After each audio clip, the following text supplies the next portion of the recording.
Welcome to Habeas Treasures, where I try to decipher the clues in this book, There's Treasure Inside by Jon Collins Black, in order to find one of the 5 hidden treasures located somewhere in the United States. The total value of these 5 treasures is estimated to be over $2 million. On today's episode, I'll be continuing my breakdown of the Pokemon Box chapter. Let's begin. On a previous video, I gave my reasons for focusing the search for the Pokemon Box in the city of New Orleans. So now, let's just jump right into the beginning of the chapter to see what connections we can make to places in the city. The first 2 sentences of the Pokemon Box chapter are, I was 5.5 years old when my parents crammed our hard-case Samsonite luggage into the hatchback of the family station wagon. My dad and his father wheeled over and hitched up the Jayco pop-up camper. The 2 words that really stand out to me in these sentences are Samsonite and Jayco. This is for a couple of reasons. First, let's start with Samsonite. How many of you can remember your luggage brand from a trip you took over 40 years ago when you were just a kid? Not me. It would have been totally normal for him just to write that they loaded their luggage into the station wagon and leave out the brand name. But he specifically calls out Samsonite luggage. Why? Well, I did a little research. Samsonite luggage is named after the biblical hero Samson, who possessed immense strength. So Samsonite basically means the hero of luggage. After further research, I discovered that there's an actual company called Luggage Hero, which allows travelers to temporarily store their luggage while they explore a city. And here's how it works. Luggage Hero partners with local businesses to create drop-off and pickup locations for luggage storage. You go onto the Luggage Hero app, find a location that's nearest to you, then you book your appointment. And only then do they send you the exact address to drop off your luggage. Now, I actually did this in New Orleans a few weeks ago to see where the app would send me. And I was directed to the Luggage Hero location at 125 Camp Street. Now, the address 125 could be a connection to his age in the story, I was 5.5 years old. If you rearrange the numbers 5.5, you get 125. Anyway, the name of the business that doubles as a Luggage Hero location in New Orleans is called Nostalgia.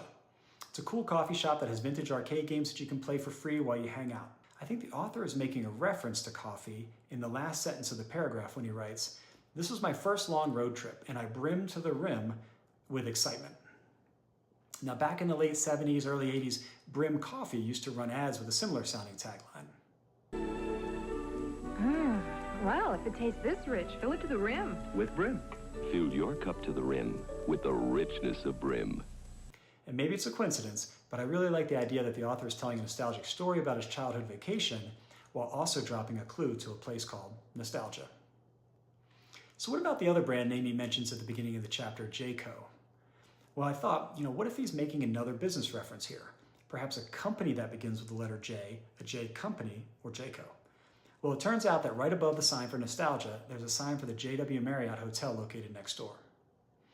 All right, so let's assume based on these 2 clues that we're in the right location and we'll explore Nostalgia. Here's a video I took of the video games that you can play for free inside while you drink your coffee. On one wall, you have 2 sports games, NFL Blitz and NBA Jam. And on the other wall, you have a Pac-Man, The Simpsons, Teenage Mutant Ninja Turtles, and a Miss Pac-Man game. I actually think that these games might be a hint that you use to decode some of the writing in the chapter. All right, here's what I mean. There's a paragraph on page 213 that when I read it again with the context of these arcade games, it took on a different meaning. Okay, so let's just take this one part at a time. Just as they had done when we arrived the evening before, the hotel doors opened all by themselves as I approached.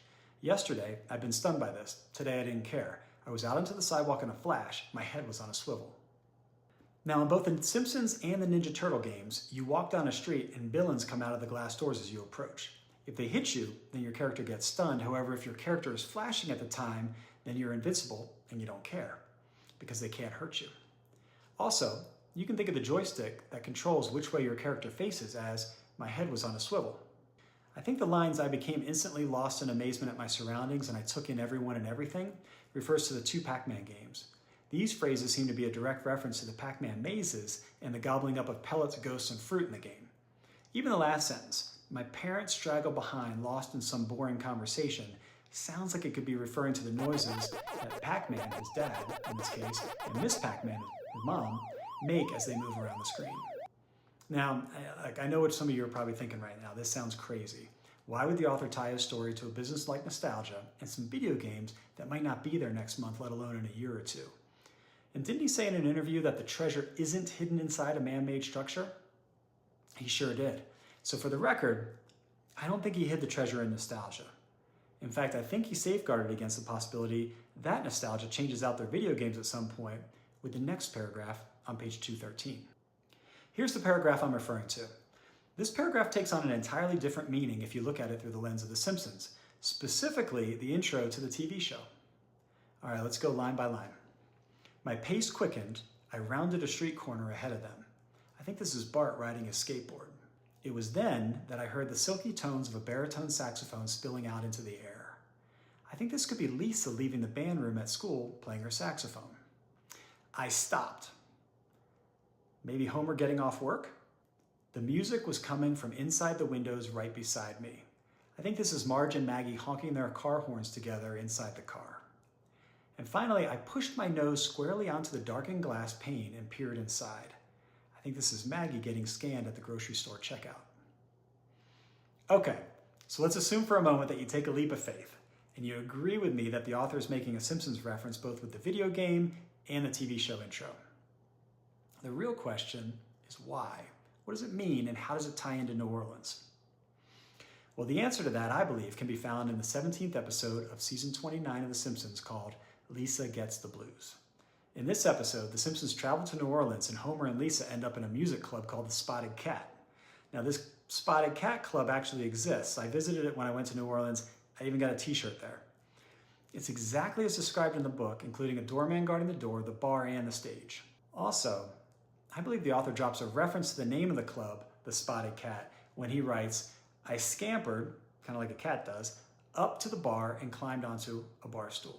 All right, to summarize, in this video I've identified 2 possible New Orleans locations from clues in the Pokemon Box chapter. However, just to be clear, I don't think these locations are where the treasure is hidden. I believe there are still other locations that we need to identify from the story, and only when we find them all will we be able to find the actual treasure. All right, in my next video, I'll review the clues that led me to the hotel where the author stayed on his original trip to New Orleans and tie this hotel to the picture he includes at the end of the chapter.